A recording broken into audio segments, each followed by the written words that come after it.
What's up guys, and welcome back to another episode of the Serie career mode. It is episode number 11, returns today on the back of our big 4-2 win over Palermo.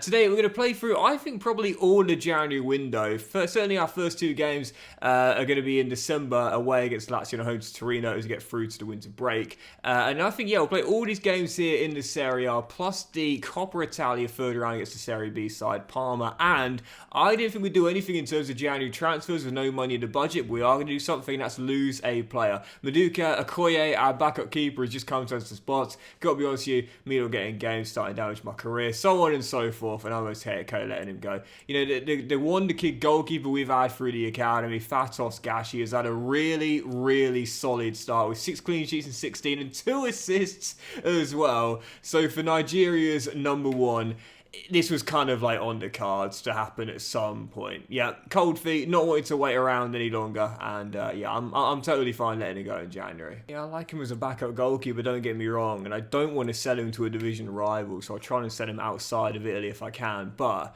yeah, obviously with Fatos coming out of the academy, and okay, he's dropped a couple of clangers since the season began. There we go. We know this, but let's be honest, he's a boy. He's a kid. You know, that's going to happen. So, unfortunately for Maduka last season, couldn't drop Silvestri, who ended up, I suppose, technically winning the Golden Glove. And now that Fatos has come in, yeah, just unfortunately, isn't going to replace the wonder kid goalkeeper either. The thing is, though, we're not getting much money for him. And because he's still got a few years left in his deal and no release clause either, I could just keep him against his will here as a backup and then sell him in the summer. I mean, I hold all the cards, so really, unless I get a good amount of money for him, I don't actually need to sell him. You know, what's he going to do? Kick up a fuss? Well, he already has done, but it's not going to bother us. He's on the bench, not starting. Yeah, I mean, we're going to get some offers, but again, because he's on a deal here, which doesn't expire coming the end of the season, I hold all the cards. Maduka, if I can find a club that will pay the right amount of money for you, I'll let you go. Otherwise, you have to sit on the bench the rest of the season, son. Anyway, first game, Lazio, a big game as well, heading into this one here. 3 games before the official halfway stage, on the back of the win against Palermo, up to 9th in the table, but 2 points off Lazio, who are where we want to be right now, in 7th, that Conference League spot. A win here will see us leapfrog them. And as long as Napoli don't match our result, we will go into the top 7 and a European place. Big game here, Forza Udinese. Yes, always worth having a look to see how many more years that player who has requested a transfer in your team has remaining on their deal. Because if it's more than the current season, then they can't leave on a free transfer anyway. It can't be poached away in January, agreeing a pre-contract. So you hold all the cards. You don't have to sell if you don't want to. To keep the squad morale happy, it might be a good idea, but it's not a requirement. Anyway, Castellano as far as Lazio in front. I think the only thing I'm worried about is for Fatos. Like I say, he's done brilliant since coming in. The 2 assists are unbelievable, and the 6 clean sheets in 16. But it is true, he has dropped a couple of clangers. And if we go into a big game, and it's a massive game, and let's say he's been on a poor run, it would be nice to have the option to start the better of the 2 goalkeepers if it's there for me. Not going to say I would, it's just nice to have the option. Even so, nothing to do about that goal. Lazio in front, but that lead might be... Oh! Taken away instantly, and it should have been. Profundi, well over the bar. Isaacson trying to slide it through, great ball. And, oh, good save, Gashi, there we go. Saying, Gaffer, don't worry about it. Don't worry about the mistakes I've made and the low overall. Come on, son. You know I've got the potential. Good stop, keeps it there at 1-0. And that header by Patrick goes just over bar. Again, this is a big game here. The Serie A is so competitive. It's why it's one of my favourite leagues to watch as a neutral, because there's so many good teams. And that's why, to us, having to finish in a top 7 place this year is such a difficult objective, because, you know, you got your Inter, you got your Milan, you got your Juve, but then there's Roma, there's Lazio, there's Atalanta, there's Napoli. I mean, there's so many good teams. To be able to take out, you know, at least one of those teams and finish in the top 7, that's a big ask for a team like ours that are going for a rebuild. That's a very, very difficult ask of us. Ooh, Profundi clattered into on the edge there. Fair tackle. Just a very tough one. And I hope that would just be a bruise there. Based on the animation, I think it will be, but you never know. We still haven't had that broken toe yet. It's going to come at some point. Fingers crossed it's not for Simone, because he has been sensational since this season has began. And Ravela finds Zaccagni. It should be 2, and it is. Mattia Zaccagni, who literally scores against me every time we face Lazio, doubles up 2-0, and I think that's probably going to do it. Defensively, we've been poor today. This is a lot when even before the break, I'm thinking about waving the white flag and taking my starters off just to reduce fatigue and make sure no one gets injured. But oh, Profundi, absolutely brilliant. And Lovric should have got him another assist. I should have just belted it. Good save, but really that's a poor finish from me. That. But Profundi once again as Jacques heads over. He is. I mean, I am going to take him off to make sure he definitely doesn't have his injury exacerbated. He is an absolute baller, honestly. Pereira to Luca, pops it out wide. Festi dinks it in. Oh, well held up. Pereira puts it wide. And that sums it up, man. Played some good football out there. Just didn't have the finishing touch. And couldn't defend either. It's not a recipe that's going to see you win many games. Tough loss to take that. And again, are we there? Are we good enough? European football for next season? I'm just not sure. And after the games, we get straight back to the main menu. Fingers crossed, touch wood. That is just a bruise for Simone Profundi, because if he goes down for some crucial games in January, including that Coppa Italia 3rd round, we're going to be in a bit of trouble. And frankly, it is indeed just a bruise for Profundi, so he'll be okay. But yeah, for Okoye, once again, big coming in this time from the Turkish side, Besiktas. But we hold all the cards here. We haven't got to sell him if we don't want to. And again, we don't mind if he's unhappy, because it's like, well, he's not starting, so I don't mind really at all. But Besiktas aren't going to match what we're asking for, which is around 5 million euros, so forget it. At the moment, I can't find a buyer for the price I'd say he's worth. And the bids will keep on coming. Union Berlin putting the next one in on Christmas Day, but again, I hold all the cards here. I ain't got to do anything if I don't want to, so unless we can get what I believe he's worth, I don't have to sell unless I really want to. With the money we've got in the budget, I think we need at least 4.5 million euros to sign a goalkeeper to replace him of similar ability. That's not a bad offer, to be fair, 4.3 million euros. I still think we can get a bit more. Let's go 4.85 million. Now, we might have to meet somewhere in the middle, but I'll still take it. Okay, let's go 4.5 mil. 4.5 million euros. And again, what we've got, that should give us enough money to sign a replacement that isn't worse and is, yeah, good enough to sit on the bench for Fatos. I do have a couple of targets in mind as Christian Carrasco asks for a pro deal. And to be fair, I wasn't sure about him at first, but actually, I think he might have the exciting prospect tag. To be fair, this dude does look like a pretty decent Chilean defensive midfielder. The next Gary Medel? Well, quite possibly. We'll add him to the loan list and try and get him out in January. So I think that's going to be Maduka gone to Union Berlin. Not yet. He'll sit on the bench for the final game, and then the January window will open. So yeah, following game, Torino at home. And again, this is a big one. Like I said, all the teams I listed earlier there, really, really tough sides to have to take out for a top 7 place. And like I often say, normally one team overperforms as well. Right now, that's Torino in 6th place. Massive contest here in Udine, and really need to return to winning ways. Otherwise, the teams above us are going to create some separation, which will probably not be able to make up. Big game here to follow on from Forza Udinese. Yeah, I mean, there's a few players we could bring in to replace him. Oh, Gashi, brilliant save low down to the right. But the problem is, whoever I bring in needs to be satisfied sitting on the bench. Unfortunately, the issue you have is that players, when they're asking for a squad role, will ask for a role based on the rating of your current players in that position. So whoever we look at, we'll look at Gashi with 68 overall and say, well, in that case, if I'm, let's say, 72, 73 overall, then I should be the starter. And it won't take into consideration potential, age, player performance of that current player. And it's something that I would like EA to look into. More intelligence when it comes down to players. Oh, great block, Xhaka, trying to negotiate a squad role. And as we know, you can never negotiate a squad role. What the player wants is what the player has to get. Otherwise, they won't sign for you. You can't negotiate a lower squad role. Pongracic through to Zamora. Oh, the space and the pace. Oh, there we go. Easy 1-2. I love that. Simone just said, no, don't give it to me. Go yourself, son. I love that so much. There's this great clip. I remember actually watching it live when D'Angelo Russell caught fire for the Lakers. And he gave the ball to LeBron, and LeBron literally looked at him, shook his head, and then just gave the ball and said, "No, don't give it to me. You're on fire, mate, and you've got a little bit of room there. Go on, off you go." I love that. Simone doing the same to Jordan. Don't give it to me. You take it yourself, mate. Look at the room down there. Final chance for Torino. Work down the right. Semenyo inside. Vlasic for the leveller. Seconds away from a priceless victory. And Torino take 2 points off at the death. Poor second half, nothing going on really. But it is our first draw of the season. I can't believe it took this long to get one.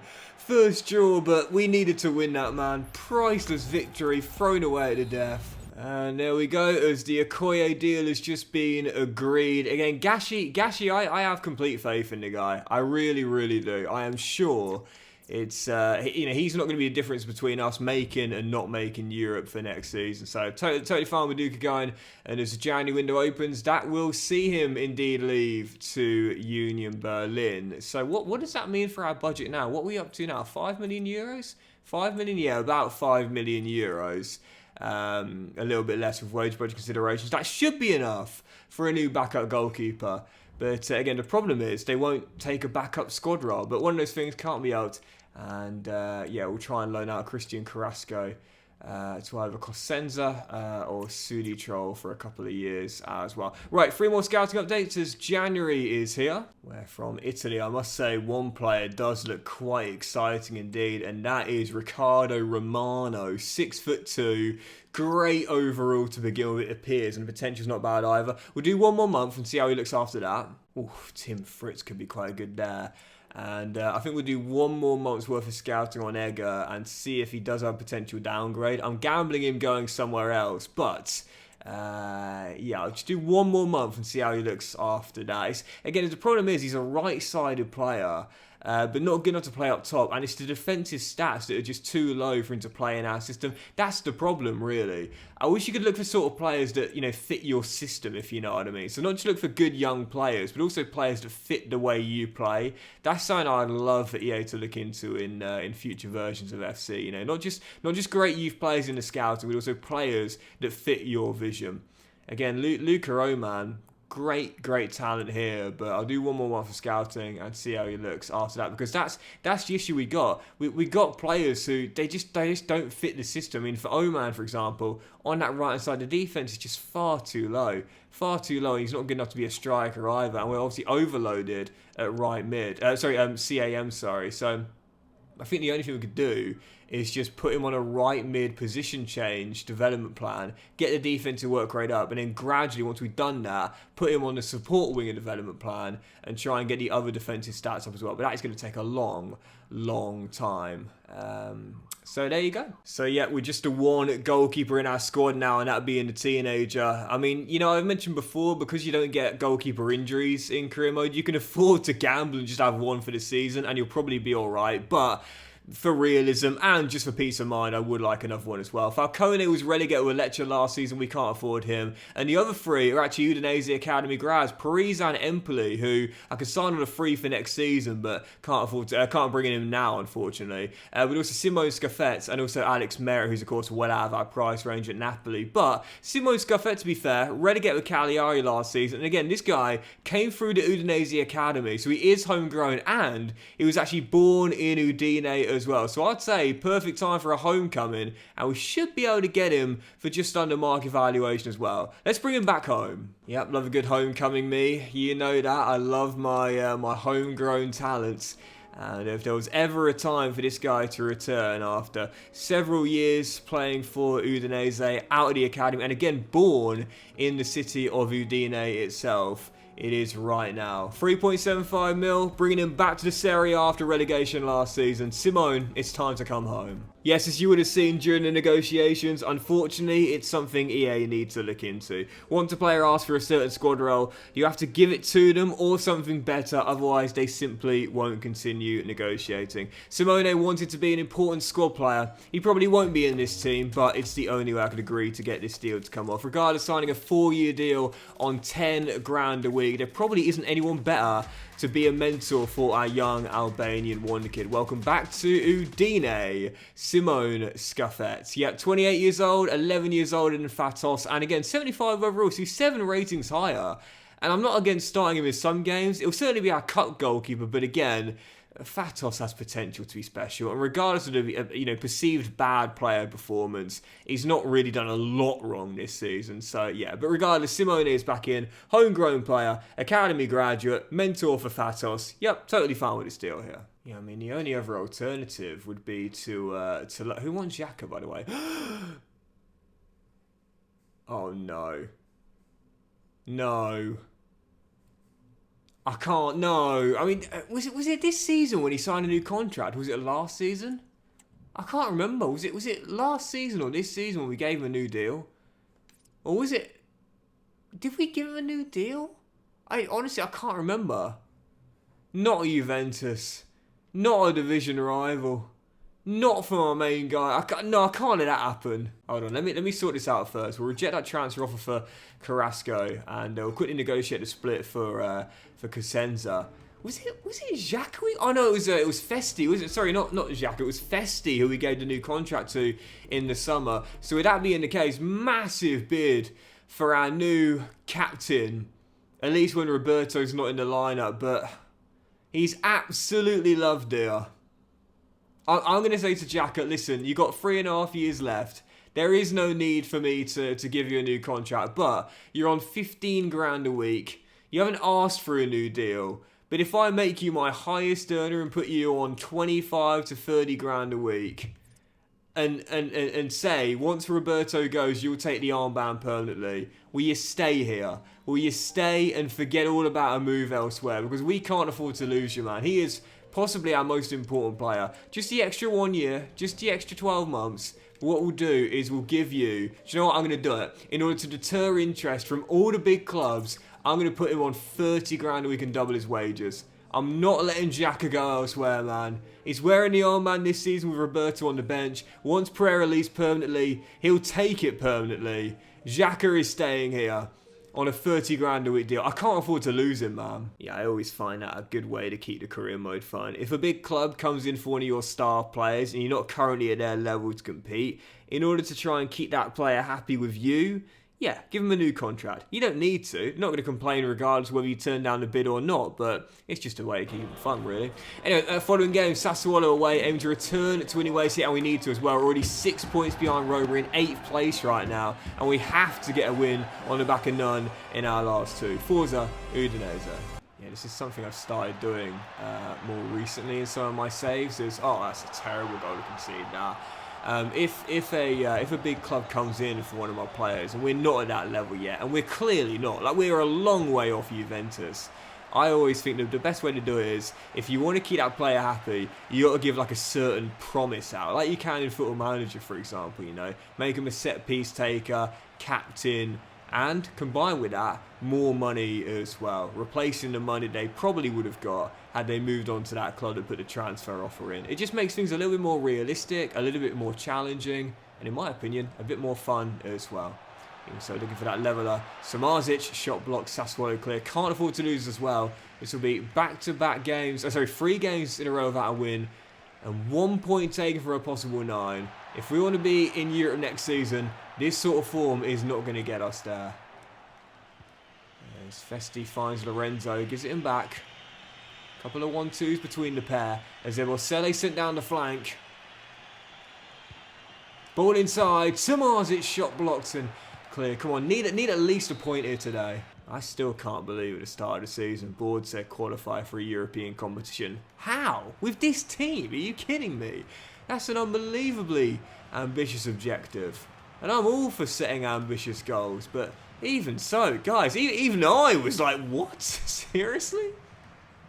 Dear, oh dear. And the worst part is, technically it's top 7, but in career mode it will be top 6. Because they would only count 5th as Europa League and 6th as Conference League in the Serie A table. So even though 7th will almost definitely give us European football, if we were to get there, it has to be top 6, as Samardzic is denied, for the board to count it as a success. Still down by 1 here and desperately need a leveller.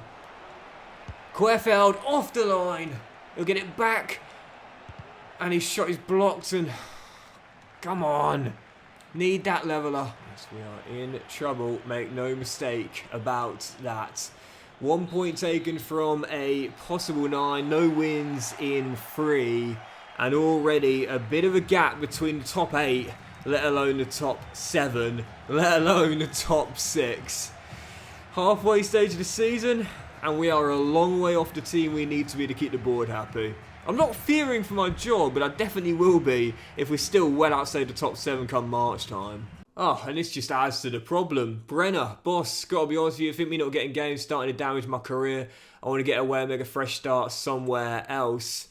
And Brenner is going to leave in January. That is gutting. I mean, he's been a great backup for Lorenzo. 5 goals in 13. And don't get me wrong, I preferred the Italian due to the assists he's got as well. I don't think he's going to grow much more, whereas Brenner was still growing quite nicely. Both the same age. That's so disappointing. He was our top scorer last year. And he's played more games than Lorenzo this season too.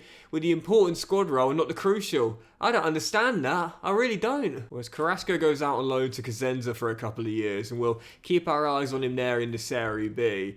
I mean, I'm not selling Brenner to a division rival. If he wants to go, well, actually, I don't mind him going to Fulham. I don't mind him going if he wants to go there to Craven Cottage and link up with Rodrigo Muniz and Andres Pereira and Willian, and so be it. But I'm not selling for any lower than 15 million euros. Absolutely not. This guy in this market is worth, in my opinion, more than that based on his performances throughout the course of the save thus far. So yeah, 15 million, Marco. That is the benchmark, son. If you pay that, you can have him. He says, fair enough.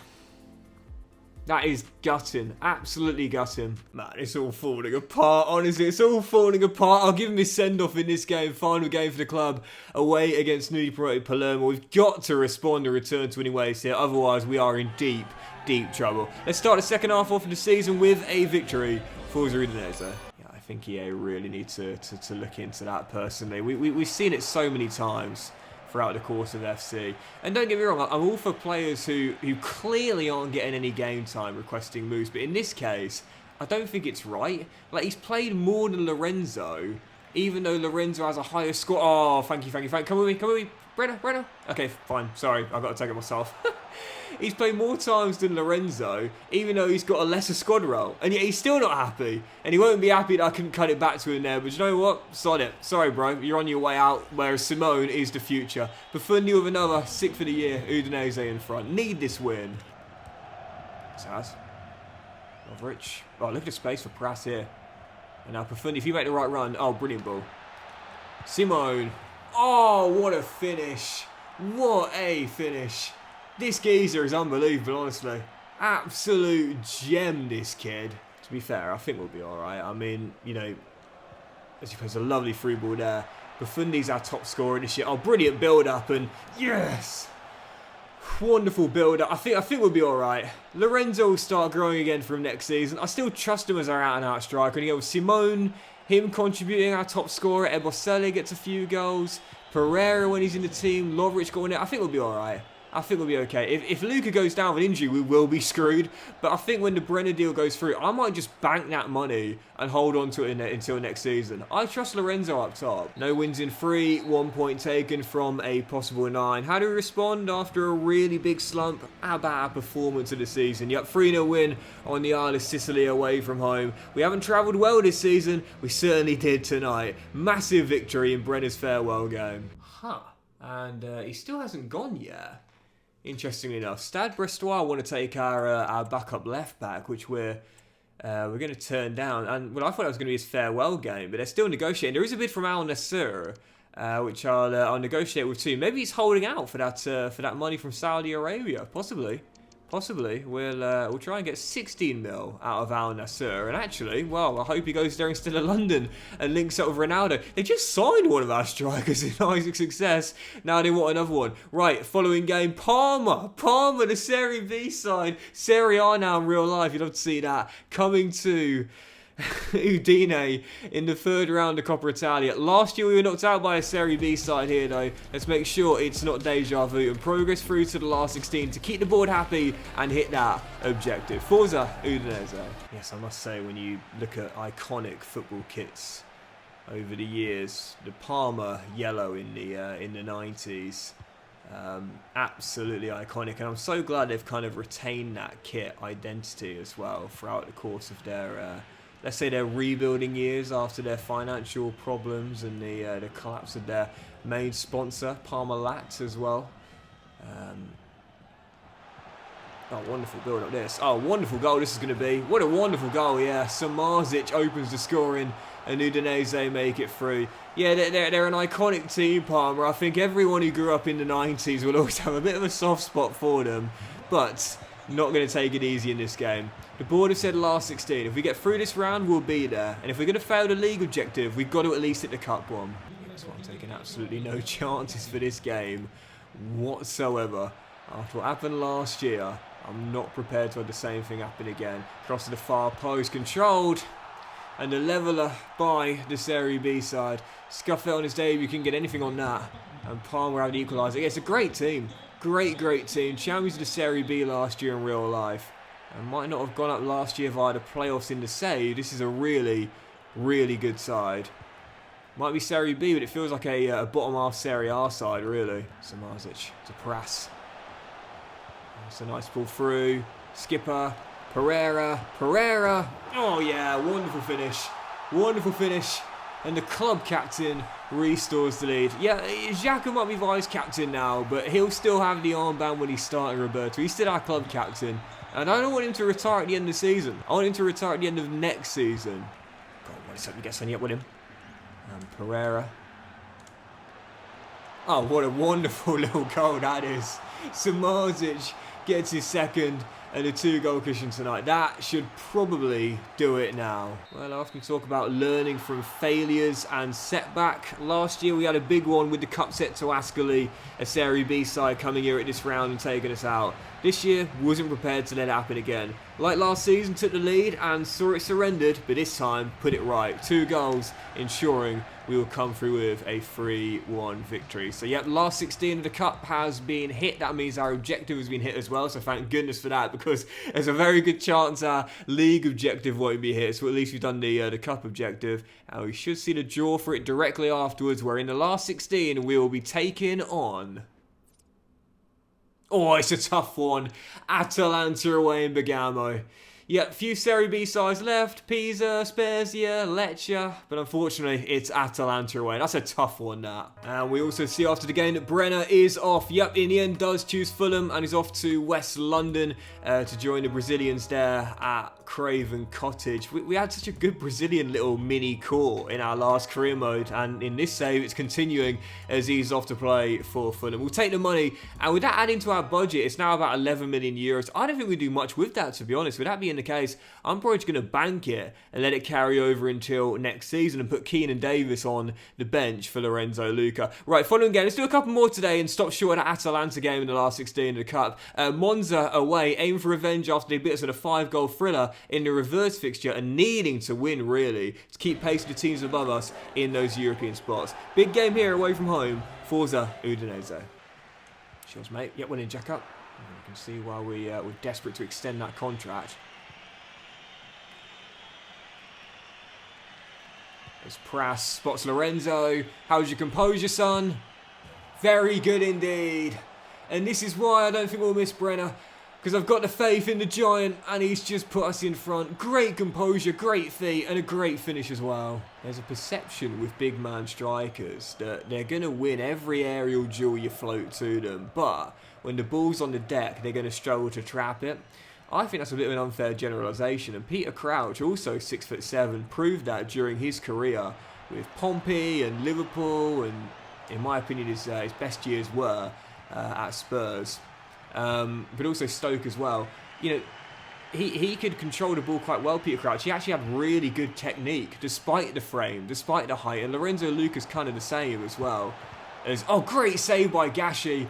and controls the rebound and will gain management and time waste our way to the victory here. Was that blocked on the line as well? I'm not too sure, but Gashi definitely got hands on it and ensured we would get the win. Yep, Lorenzo's footwork helped us get the goal to give us the win, but it was Gashi at the other end with a big save ensuring we'd hold on to the 3 points. 3 wins on the trot, 2 in the league, and progress in the cup as well. Udinese getting their groove back. And so, as we turn down bids here, first a loan deal for one of our youngsters. We need everyone available, and also a bid for Mallorca for Zamora as well. Let's do one more. It is Sassuolo in the reverse fixture, and back in the top 9, 4 points behind Torino in 7th, and 6th behind Roma in 6th as well. If we are to stay in contention for a European place, we've got to go on a good run of form. So let's end today's episode on 4 straight wins and a big 3 points here against Sassuolo at the Blue Energy Stadium. Forza Udinese. Yeah, Crouchy scored some lovely goals throughout the course of his career. That long-range volley when he was at Stoke. Who was that against? I want to say that was against Man City, you know, but I don't know if it was. But he did score a couple of big goals against Man City when he was at Spurs in the hunt for Champions League qualification as well. He was a very, very good striker on his day. We've got a free kick taker here, do we? I'm going to let Profundi take this one here. Let's see if Simone, who's been sensational this season, can score our first proper free kick goal, if you will. It's going to be our number 80. Gets it over the wall, and it's the post. And it's dropped to Samardzic, but he's a bit too aggressive, says the ref, and a free kick given off the woodwork. So close to our first proper free kick goal. We're not counting the one we scored against Atalanta last season. That was bizarre. If we're counting that as a free kick goal, we're counting that as a halfway line goal as well. We're not doing that. There's Christian Volpato, plays it back to David Fratesi. And the midfielder rolls it inside. Alvarez. Oh, what a great save, Gashi. Oriente. Xhaka to beat, and he's not going to. Well done. He's so good. As Ebosella hits it for Lorenzo to run onto. And again, great footwork. Excellent footwork. And the finish as well. He's not just a big man. He's got footwork too. Lorenzo makes it 2-2 and says, Brenner who? Udinese in front, 1-0 up. Oh, Patty win that, son. Well done. And Lorenzo, again, another great show of footwork. Zamora! Yes! Doubles up as Udinese go 2-0 up before the break. And our 4th straight win in all competitions is in the cards. I often say it, consistency is king in my mind, and it always will be. It's all well and good doing it once in a blue moon. If you want to do something special, you've got to do it over and over and over again. 4th win in a row on the cards, 2-0 up before half-time. See the clean sheet out now, 30 seconds of normal time to go. Yep, well in Xhaka, and that is going to do it. Well, it is safe to say that our season could have potentially unravelled when we had no wins in 3 and just 1 point taken from a possible 9 in the league. And after our backup goalkeeper had left and Brenner decided to jump ship as well, things were looking a little bit bleak in Udine. But how about this for a response? 4 straight wins, 3 clean sheets in 4, and progress through to the last 16 in the cup as well. Udinese got their groove back, but again, the key is keeping it going. But that'll do it for today's episode of the Serie A career mode, guys. So big thank you for watching. Really hope you have enjoyed. If you have, then please do drop a like. Most of you all have a fantastic day, and I'll see you for the next episode with the remainder of the January window. We still might make a new signing of around 10 million euros in the budget. I'm not too sure. We will have the last 16 of the Coppa Italia away in Bergamo against Atalanta, and more big games in the Serie A as well as you try and stay in the hunt for a European place. Have a great day, much love, and I'll see you for the next episode very soon.